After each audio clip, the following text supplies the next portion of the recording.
Hello student. तो आज हम डिस्कस करेंगे valency and writing formula of compound. किसी कंपाउंड मींस आयनिक कंपाउंड का फॉर्मूला कैसे लिखा जाता है। तो कंपाउंड का फॉर्मूला लिखने से पहले हमें वैलेंसी का पता होना बहुत जरूरी है। तो आइए हम बात करते हैं कि वैलेंसी है क्या और कैसे निकाली जाती है। Valency it is the number of electron of an atom required to gain or lose to complete its octet। किसी भी एटम को अपना ऑक्टेट कंप्लीट करने के लिए या तो इलेक्ट्रॉन लूज करेगा या तो वो इलेक्ट्रॉन गेन करेगा। और जहां इलेक्ट्रॉन लूज और गेन करने की बात आती है तो वहां आयन फॉर्मेशन होता है। नोबल गैसेसों को छोड़ के किसी भी एलिमेंट का अपना ऑक्टेट कंप्लीट नहीं होता है और अपने ऑक्टेट को कंप्लीट करने के लिए वो इलेक्ट्रॉन गेन और लूज करते हैं। तो स्टूडेंट एक चीज आपने ये भी ध्यान रखनी है कि अपने ऑक्टेट को कंप्लीट करने के लिए वो 3 से ज्यादा ना तो इलेक्ट्रॉन लूज करते हैं और ना ही इलेक्ट्रॉन गेन करते हैं और ना ही किसी के साथ शेयर करते हैं। और आयन फॉर्मेशन के दौरान एटम पर जो चार्ज जनरेट होता है वही उस एटम की वैलेंसी होती है। तो मैं एग्जांपल लेता हूं सोडियम, जिसका atomic number 11 281। Next magnesium, atomic number 12 282। Next मैं एग्जांपल लेता हूं oxygen, atomic number 8 2 6। Chlorine, atom number 70 2 8 7। तो यहां हम देखेंगे कि सोडियम को अपना ऑक्टेट कंप्लीट करने के लिए 7 इलेक्ट्रॉन की जरूरत है। तो 7 इसको कोई देगा नहीं, क्योंकि मैंने आपको पहले बताया है कि कोई भी एलिमेंट या एटम 3 से ज्यादा ना तो इलेक्ट्रॉन लेगा और ना ही किसी को देगा। तो ये क्या है, लास्ट सेल में 8 इलेक्ट्रॉन भरे जाते हैं, है कितना 8। तो इसको 7 इलेक्ट्रॉन की जरूरत है अपना ऑक्टेट कंप्लीट करने के लिए या अपने आप को स्टेबल करने के लिए। तो 7 इलेक्ट्रॉन कोई देगा नहीं, तो अपना 1 इलेक्ट्रॉन निकाल देता है। तो हम कह सकते हैं कि सोडियम के अंदर नंबर ऑफ प्रोटॉन कितने हैं। प्रोटॉन को हम पॉजिटिव चार्ज से रिप्रेजेंट करते हैं, तो नंबर ऑफ प्रोटॉन 11 और नंबर ऑफ इलेक्ट्रॉन को हम नेगेटिव चार्ज से रिप्रेजेंट 11। एटम के अंदर नंबर ऑफ प्रोटॉन और नंबर ऑफ इलेक्ट्रॉन बराबर होते हैं और एटॉमिक नंबर ऑफ को हम नंबर ऑफ प्रोटॉन भी कह देते हैं, नंबर ऑफ इलेक्ट्रॉन नहीं कहते। क्यों? क्योंकि आयन फॉर्मेशन के दौरान इलेक्ट्रॉन का ही ट्रांसफर होता है, इसलिए हम एटॉमिक नंबर को नंबर ऑफ इलेक्ट्रॉन नहीं कह सकते। तो आइए देखते हैं कि नंबर ऑफ इलेक्ट्रॉन 11। तो ओवरऑल चार्ज एटम पर कोई भी नहीं होता जब इलेक्ट्रॉन और प्रोटॉन बराबर होते हैं। लेकिन अब सोडियम अपने आप को स्टेबल करने के लिए 1 इलेक्ट्रॉन लूज करता है तो मींस अपने 1 इलेक्ट्रॉन निकाल दिया, तो नंबर ऑफ इलेक्ट्रॉन कितने बचे 10। तो ओवरऑल चार्ज कितना आया +1। तो सोडियम कैरी करता है +1 चार्ज, तो सोडियम की वैलेंसी हुई 1। क्लियर। नेक्स्ट है हमारा मैग्नीशियम। एटमोस्ट सेल में 2 इलेक्ट्रॉन, ऑक्टेट को कंप्लीट करने के लिए 6 इलेक्ट्रॉन की जरूरत, 6 को देगा नहीं, तो ये अपने 2 इलेक्ट्रॉन निकाल देता है। तो प्रोटॉन 12, इलेक्ट्रॉन भी 12 थे, लेकिन 2 इलेक्ट्रॉन इसने निकाल दिए, तो कितने बचे 10। ओवरऑल चार्ज आया +2। तो मैग्नीशियम पर चार्ज आपका +2, तो इसकी वैलेंसी 2। तो इससे एक चीज ये भी क्लियर होती है कि valency is directly proportional to charge on ion. Charge on the ion,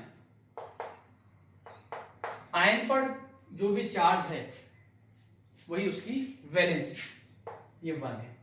ठीक। नेक्स्ट हम बात करते हैं ऑक्सीजन की। ऑक्सीजन के एटमोस्ट सेल में 6 इलेक्ट्रॉन, कंप्लीट करने के लिए 2 इलेक्ट्रॉन की जरूरत, तो 2 इलेक्ट्रॉन लेगा। तो इसके अंदर number of proton 8, number of electron भी 8, लेकिन 2 इलेक्ट्रॉन लेता है अपने आप को स्टेबल करने के लिए, तो इलेक्ट्रॉन की संख्या हुई 10, ओवरऑल चार्ज आया -2, तो ऑक्सीजन पर -2 चार्ज, इसकी वैलेंसी भी 2। क्लोरीन 7 इलेक्ट्रॉन, ऑक्टेट को कंप्लीट करने के लिए 1 इलेक्ट्रॉन की जरूरत, तो इलेक्ट्रॉन लेके इसके अंदर नंबर ऑफ प्रोटॉन है आपके 17 और एक इलेक्ट्रॉन लेकर इलेक्ट्रॉन हुए आपके 18, तो ओवरऑल चार्ज आया -1, तो क्लोरीन पर चार्ज होता है -1, तो इसकी वैलेंसी हुई 1। नेक्स्ट, अब आपने ध्यान रखना है when they lose electron they becomes positively charged ion and are named cation। ये दोनों cation. when they gain electron they becomes negatively charged ion and are named anion। Clear? जो इलेक्ट्रॉन लूज करता है उनको हम मेटल भी कहते हैं, because metal have tendency to loss of electron, और एनायन के केस में हम उसको नॉन मेटल कहते हैं, because non metal have tendency to gain of electron. Metal के केस में आयन फॉर्मेशन के दौरान एटम और आयन का नाम सेम रहता है, मींस एज इट इज रहता है। जैसे ये आपका एटम सोडियम और ये आपका आयन, ये भी इसका नाम भी सोडियम ही रहेगा। ये आपका एटम मैग्नीशियम, आयन मैग्नीशियम, तो नाम भी आपका मैग्नीशियम। लेकिन नॉन मेटल के केस में एटम और आयन का नाम बदल जाता है। यहां आपका एटम का नाम ऑक्सीजन रहेगा और इधर आपका ऑक्साइड रहेगा, इधर आपका क्लोरीन, यहां आपका क्लोराइड रहेगा। तो स्टूडेंट ये क्लियर हुआ? जैसे आपको कहा है कि आप सोडियम क्लोराइड का फॉर्मूला कैसे लिखेंगे, तो सोडियम का सिंबल Na, क्लोराइड मैंने आपको पहले बता दिया है कि क्लोरीन जब आयन की फॉर्म में आता है तो उसका नाम क्लोराइड हो जाता है, तो Na और क्लोराइड का नाम Cl।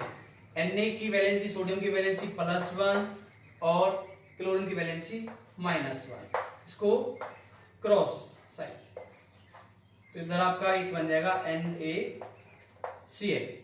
नेक्स्ट आपको बोला गया है मैग्नीशियम क्लोराइड, मैग्नीशियम